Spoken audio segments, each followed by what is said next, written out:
त्यावेळी दिवाळीच्या निमित्तानं आम्ही पुण्यात होतो. पुण्यात गेलो होतो म्हणून सीझन मॉललाही जाणं झालं.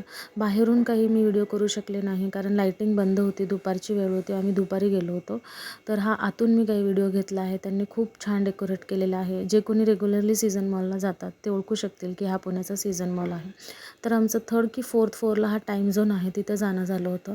त्यांनी खूप छान असं अट्रॅक्टिव्ह बनवलं आहे. जर तुमच्यासोबत लहान मुलं असतील तर त्या ह्या टाईम झोनमध्ये जाण्याचा हट्ट करतातच. आमच्या मुलांनाही केला. तर मी तुम्हाला इथली थोडीशी सिस्टीम समजून सांगते. इथे तुम्हाला कार्ड परचेस करावं लागतं. ते रिचार्जेबल आहे. तर ते ₹600 दिल्यानंतर तुम्हाला 500 पॉईंट्सचं कार्ड मिळतं. तर तसं कार्ड घेतल्यानंतर आम्ही पहिला स्वाईप केला होता इथे, जिथे आमचे 100 पॉईंट्स गट झाले आणि इथे एकच चान्स मिळतो टॉय पिकअप करायचा आणि ते पॉसिबलच नाही आहे. तर ते नाही जमलं मुलाला. तर इथे आमचे 100 पॉईंट्स गेले म्हणजे हार्डली एका मिनिटामध्ये आमचे 100 पॉईंट्स कट झाले. नंतर होतं हे राईड होती गेमची, बाईक राईड होतं. तर सगळीच मुलं खेळत होती. मुलांनी हट्ट धरला की त्याला बाईक राईड करायची होती म्हणून. तर इथे पण तुम्हाला कार्ड स्वाईप करायचं असतं. तर एका मिनिटाची एक राईड असते आणि त्याच्यासाठी तुमचे 120 पॉईंट्स कट होतात कार्डमधून. तर याने काहीतरी 2 राईड खेळल्या म्हणजे 240 पॉईंट्स आमचे कट झाले. म्हणजे आमचं अर्धं कार्ड फक्त 3 मिनटामध्ये रिकामं झालं होतं. आधीचे 100 पॉईंट्स आणि इथे 240 म्हणजे 340 पॉईंट्स आमचे कट झाले होते. नंतर काहीतरी 150च्या आसपासच आमच्याकडे पॉईंट्स होते. खूप सारे गेम्स आहेत. म्हणजे मी तेवढा व्हिडिओ फिरून नाही बनवू शकले कारण हा इकडे तिकडे पळत होता.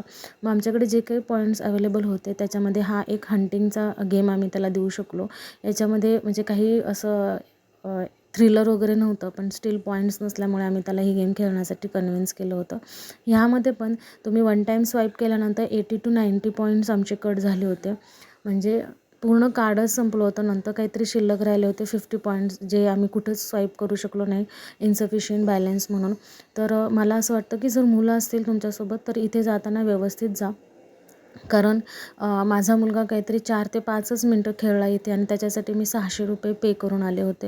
म्हणजे ॲटलीस्ट तुम्हाला ₹600 पे केल्याने एक अर्धा तास तरी मुलांना खेळायला मिळायला हवं. तर मुलंही सॅटिस्फाय होतात आणि आपल्यालाही काहीतरी त्यांना दिल्यासारखं वाटतं. म्हणजे काही लोकांचा तो पर डे असतो ₹600. तो मी 4 मिनिटात दिला होता मुलासाठी. पण तुम्ही काळजी घ्या.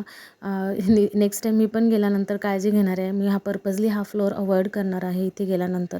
मी त्याला थोडंसं कन्विन्स करून हा गेम खेळायला लावला होता. तर तुम्ही पण बेबीज असतील तर जरा जपून या फ्लोअरला जा.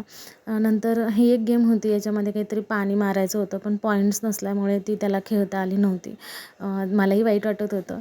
हा एक गोरिला होता जो मला फारच आवडला. त्याचा मी एक छोटासा व्हिडिओ केला.